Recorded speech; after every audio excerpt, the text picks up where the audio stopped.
I'm Mark Bruzonsky, and thank you for tuning in to Mideast Realities.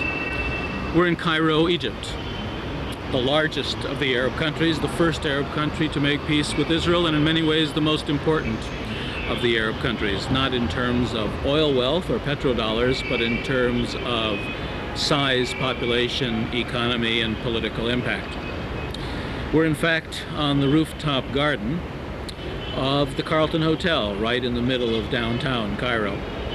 A hotel I first came to in 1971. I was a student at the time, representing the international student movement for the United Nations at the United Nations while going to law school. I was invited by the UN Association of Egypt, which had its offices across the street, and I was taken to this hotel. A very small, very well-kept Egyptian hotel with this lovely rooftop terrace, especially in the summer months.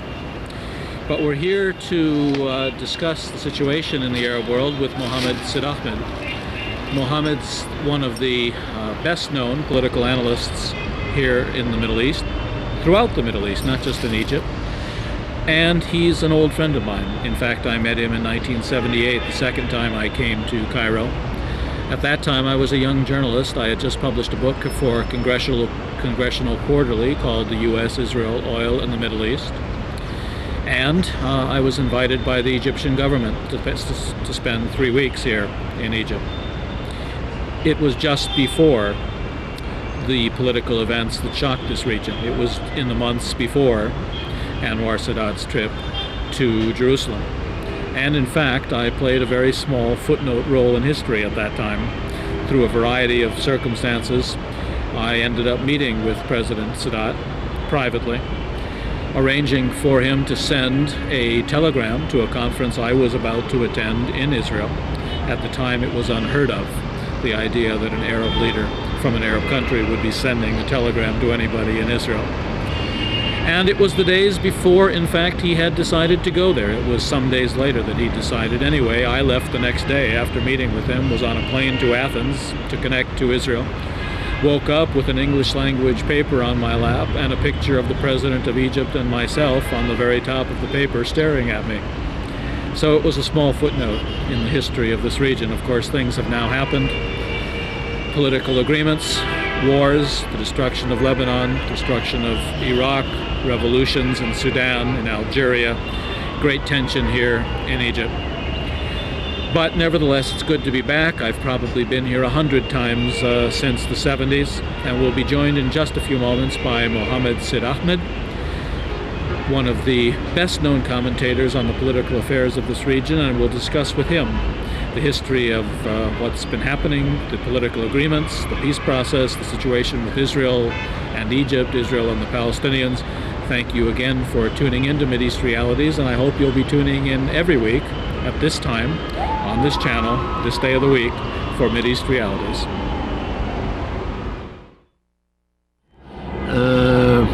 Is what you're saying that these political agreements with the Israelis and with the Americans, the war against Iraq, that all of this has humiliated many people in this part of the world, made them ashamed of their own governments, ashamed of what's happened to them, and the reaction in some cases takes the form of Islamic nationalism. Yes, if you like. I mean, what is actually happening now, the peace has not created what the objective of peace was. It is not a situation where everybody gets something out. It is not an improved situation for everybody. It's an improved situation for Israel. It is perhaps not all Israelis are aware of it. There are critics of the peace process in Israel itself, but grosso modo, Israel now has linkages with most of Arab countries. It's no longer in a Middle East ghetto. It is just the opposite. It is today, it could project the image that it has never been as victorious as it has become. The Arabs are told that they're not defeated, but they feel that they are. It is only those with vested interests in projecting the image that they are not defeated that would say so. Disheartened people throughout society will talk of defeat rather than of a situation that one should look forward to and believe that it will that all the sufferings of the area will be overcome in the close future. That's where we stand today. Are you saying that the guns are possibly only temporarily silenced? No, I don't say that. I don't think the guns it will not be state guns anymore. This is over, this game. I don't see ourselves going back to that. But we'll have all sorts of things simultaneously. It's finished, the war of blocks. It won't be one block against another block. This is finished. But what we will have is the reasons that brought about war between blocks will express themselves otherwise. There will be a lot of intercourse. There will be business people working on either side together, but there will also be groups that will stand up to it. There will be terrorism. There will be also very daring forms of terrorism that we will have simultaneously forms of intercourse and extreme forms of conflict side by side. But wouldn't that potentially change if, in fact, some of the regimes changed? Are you suggesting the regimes in place are simply going to stay there? No, I believe that not everything is going to change. When Israel came into being in 1948, all Arab regimes in its vicinity changed. I expect that when peace will be installed, all Arab regimes will change once again. To cite only some cases, many of the Arab regimes were issued out of military takeovers, because justified by the need to confront Israel militarily. Israel will never tolerate any regimes of military origin to live on in the Arab world in a situation attributed to peace. So one must expect, with much American intervention, I would assume, that things will change drastically with the Arab world throughout the future. Also, the Gulf War has exposed that it was not only Iraq that was defeated, but most of the Gulf states as well. Their vulnerability was exposed as never before. So, and their reliance on the Americans to keep themselves in power was not exposed. Only Americans. I mean, they would have not even wanted Arab military regimes to keep them in power. They don't want even regimes that are attributed to a history of military takeovers to remain in power, because these states are still not military regimes. They are tribal regimes. But I'm trying to sort of cut through this and understand where your analysis takes us. So that's especially why I'm leading in this discussion. Are you saying that if in fact this isn't a real peace with the Palestinians, and that it doesn't look like it is, it looks like an imposed settlement in which they are given ghettos and Bantustans and reservations to live on, and the Israelis win? If that's what it is, as each year makes that more clear, there will be no peace.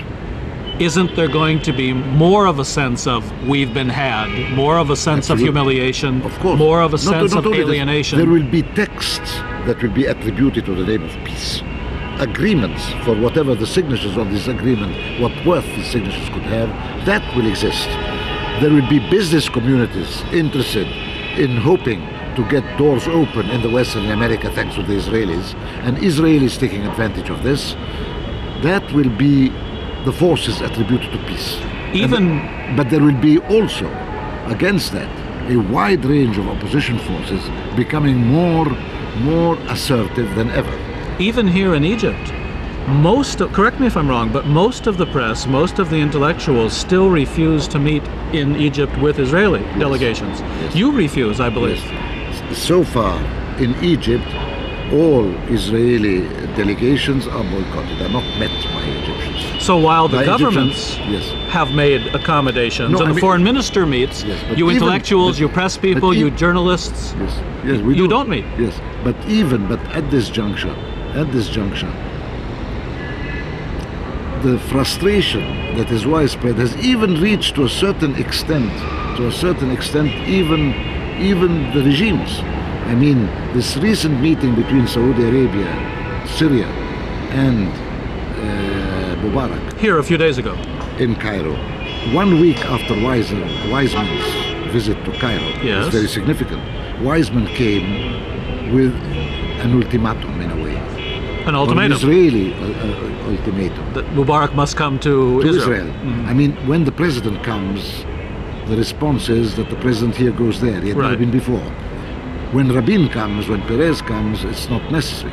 I mean, in protocol terms. But it's signaling let's make this clear for Americans. Weizmann, as the president of Israel, came here many times previous, but never as the president of Israel. Right. It is now he came as the president of time. Israel, and when he comes as the president, the Egyptian president should reciprocate. Right. That is the protocol. And it's a way to say you can't anymore pretend that you don't want to come. You have received me, you have to reciprocate. Okay. Okay. Now, under this was how come that you go and see and meet this terrorist called Gaddafi, and you don't come to the symbols of peace in Israel? So you have to make a choice. If you're for peace and against terrorism. Exactly like Arafat should be for dealing with Israel and for standing up against Hamas, because Hamas is identified with terrorism. And then the Arabs hold a summit, Yes. and the purpose of that summit is to say to Mubarak, don't go to Israel. No, before even that, Mubarak himself fixed an appointment and then accepted the principle of going, but did not fix an appointment. And it was obvious that the meeting was tense.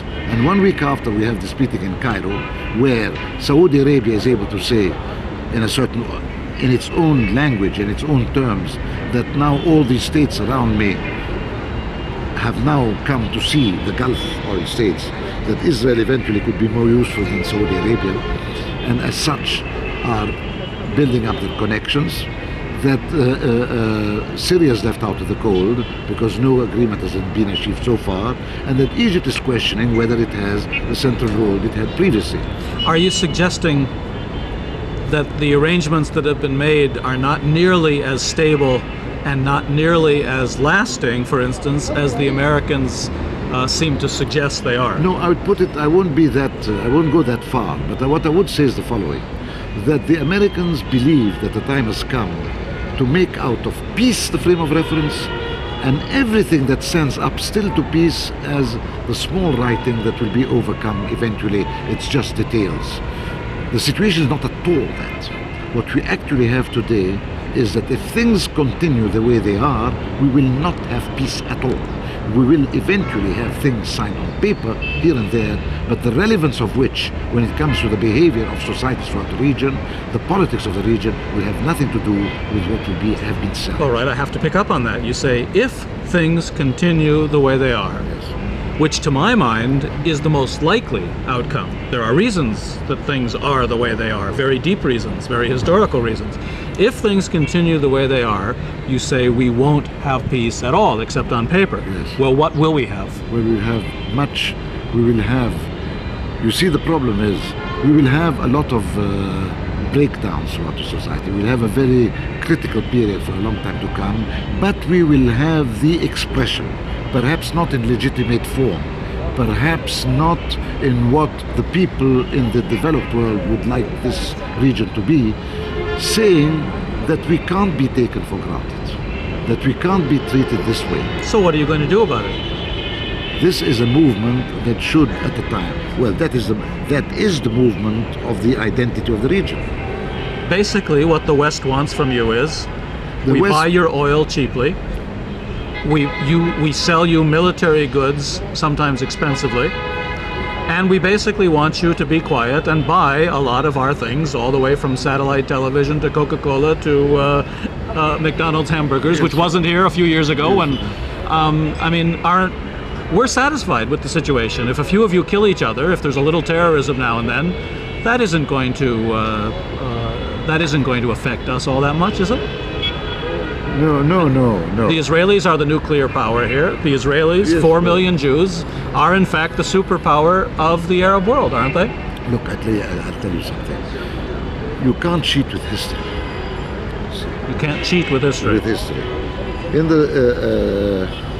In a certain way, when we compare what happened after World War II, Germany and Japan were defeated, and it was acknowledged that they had been defeated.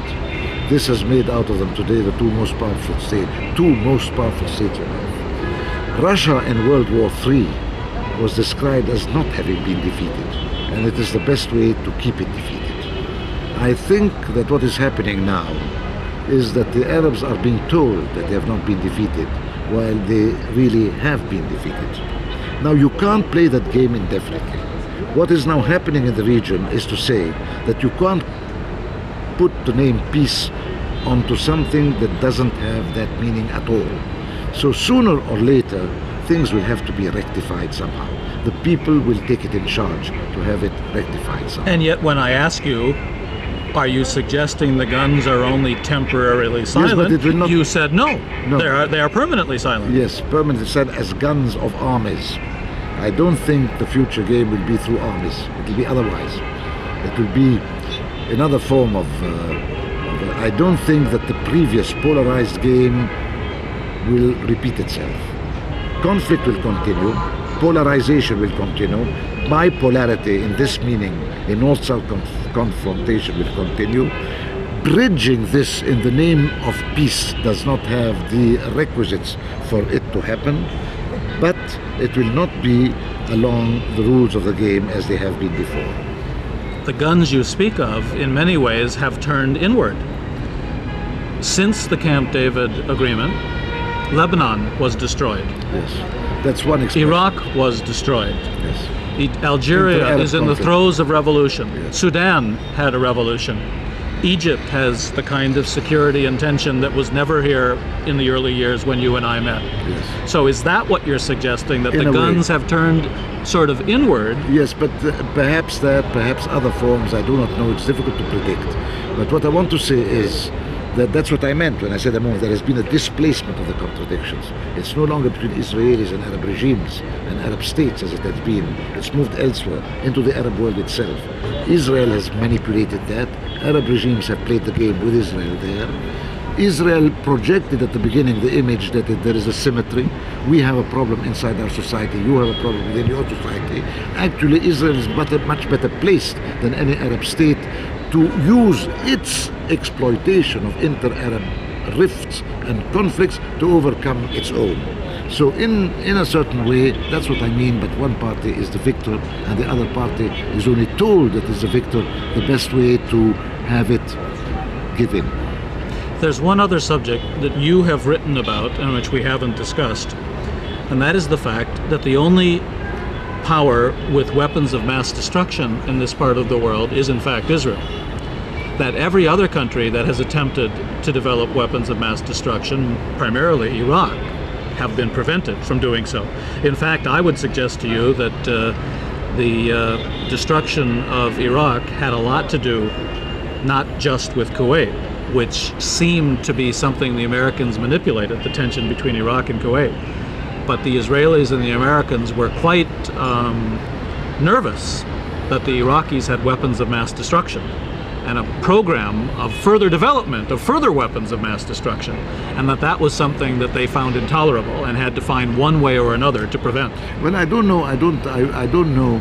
You see, it's more of an Israeli concern than an American concern, this dimension of Iraq. The most important dimension of Iraq when it comes to America is threatening the stability and the American hegemony over the oil area. But it is a fact that today Israel is the only nuclear power in the area, and that peace is being related to the idea that Israel is entitled to have its cake and eat it, to have the peace and to have the weaponry of the war, and to have both on its terms. Now this is a thing that will even Arab regimes who would feel themselves totally committed or related or dependent upon this process cannot accept. Well, your government, to my surprise, actually stood up on the issue of nuclear weapons. No, it's escalated it. Yes, and has said they will not sign. Before it was the chemical against the nuclear, yes. Now it's the nuclear against the nuclear. Right. So this is an escalation of the issue. But surely Egypt is not developing nuclear weapons. First of all, the Americans would not allow it. Of course. But when this is a stand, when you encourage Arab states not to sign, when you take the lead in not signing such agreements, this creates a situation where others who would pull out their necks to get nuclear weapons one way or another, and there are many candidates for that throughout the region, and the facilities of doing it has become easier than ever because today nuclear technology is all over the place. There is a big market for nuclear technology in a country who would sell anything, that's Russia, and the countries that still have Russian nuclear devices. So therefore, the attempt at Israel's attempt at keeping at having this monopoly over nuclear weapons alone is actually inciting the whole area into becoming a nuclear area. Are you saying there's a nuclear arms race underway in the Middle East, even though it's not much talked about? Yes, I think that if Israel is going to stick to the stand it has, there will be a nuclear arms race in the Middle East. Because it will not be as easy as before for Iraq to do what it did with Iraq when it hit Iraq's nuclear installations about 10 years ago. It is not, or 13 and 14 years ago. It is no longer as easy as it was before. And therefore, if Israel is going to stick to the idea that our nuclear weaponry is not to be touched, that is an invitation to the area to turn nuclear within the 10 or 15 coming years. Okay. I'm going to repeat what we just said because the ramifications for the future seem to me extremely grave, and we've just sort of glanced over it as if it's one more part of the discussion. There is a nuclear arms race in the Middle East today. That's what you're saying. There will be if Israel does not pull back on its monopoly over nuclear weapons. And do you really think the Israelis intend to pull back?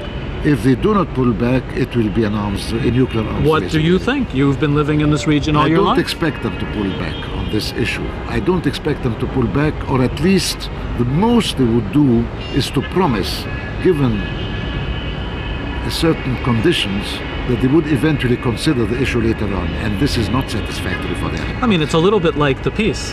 The Israelis call what we have now peace. As you point out, it's surrender, it's not peace. People understand it's not peace. The Israelis say that they will not be the first to introduce nuclear weapons into the region, but we all know they have nuclear weapons. We all know from published reports that they have hundreds of nuclear weapons. Yes, of course. But no, they have.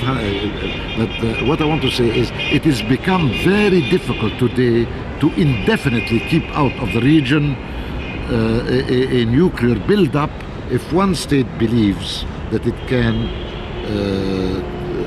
keep its monopoly over these weapons. And are you suggesting, even though you haven't said, that even moderate pro-American states, pro-peace process states like Saudi Arabia and Egypt will be propelled in the direction of weapons of mass destruction? Absolutely. Absolutely. This is frightening, you realize what you're saying. I know. I don't think that anybody will accept Israel alone to have nuclear weapons in this area ever. Because the emotions of this region are not like the Cold War when the Cold War took place, there were two centers of authority.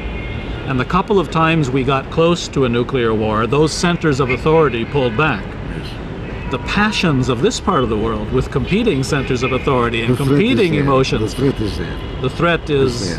That's what you're talking about. Well, that's what you're talking about. Yes, exactly. No, what I'm saying, I'm saying as I see it. I mean, put all together, it will begin today by Israel having the nuclear weaponry and the Arabs not having. Then there will be signs that Israel cannot see peace. Today, what Israel and America are saying, there cannot be peace and terrorism. Tomorrow it will be, we cannot have peace and military regimes in the Arab world, or regimes issued out of the military in the Arab world. So that will be antagonizing many parties who so far are ready even to make a peace deal with Israel.